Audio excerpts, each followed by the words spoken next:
リンポスに入団した時、とわちゃんの演技を見て私びっくりしちゃったんですよ。同い年の子なのに表現力がすっごく高かったんです。難しい演技もさらっとやってみせてくれて、すごいなーって憧れました。うわー、めちゃくちゃ褒めてくれていますよ。パないと思ってたけど、さすがトワだわ。盛り上がりすぎだって。上げて落とすやり方だったらどうすんの？そんな風には見えないけど。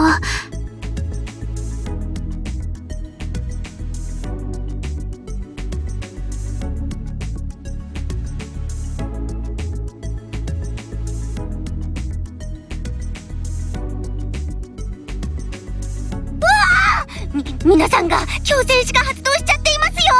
どなたか回復魔法を使える方はいらっしゃいませんか？うろたえるな。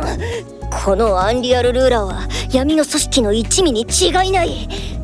なんと卑劣な。怒りにとらわれたらダメだよ。闇落ちしないでみんな。いやでもヒム良心だわ。怒り浸透、うちの気持ちも同じ。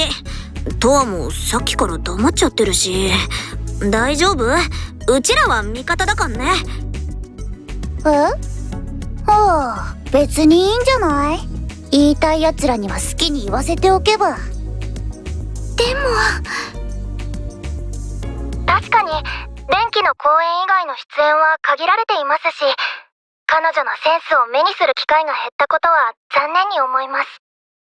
ですが、センスを使わないランプの魔人が評判になっているんです。私たち子役からしたら、むしろとても恐ろしく思えてしまいますね。トワはその翼で春麗を一躍に登りきってしまいました。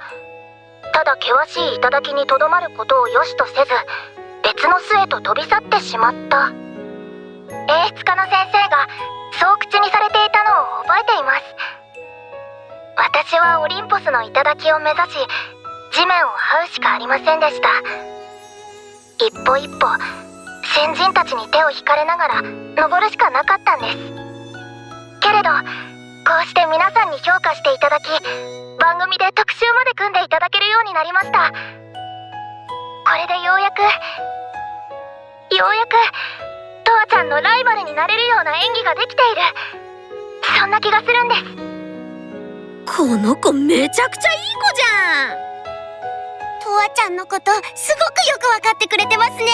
とっても嬉しいです。生意気な。私のライバルを名乗るなんて100万光年早いわ。裏があるのではないか。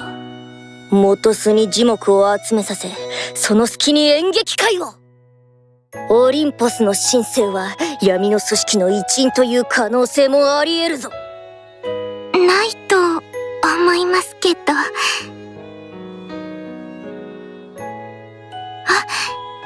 批判的意見ばかりじゃないみたい。よかったね。お、演劇系配信者たちも話題をトワに切り替えてるっぽい。いやー、話題独占しまくってんね。うちのチャンネルでもやる？やだよ、めんどくさい。ま、数日もすればすぐに別の話題でかき消されるわよ。振り回されるだけ損だっての。はあ、人気者は辛いわ。はい、ずっと一緒に舞台に立てると思っていましたので残念でした。いいえ、私は憧れるだけで話しかけることもできませんでした。今思えばもっとお話できていればよかったなって。でもそれでよかったと思います。お友達としてではなく役者として向き合いますから。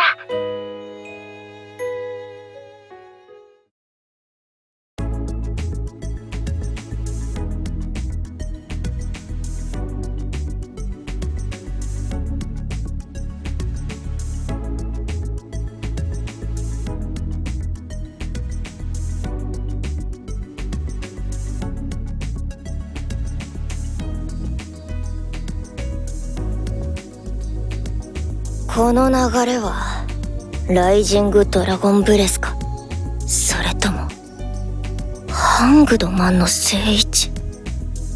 元数あぐらをかいている場合ではないかもしれんぞ。舞台の神はお前に試練を与えるようだ。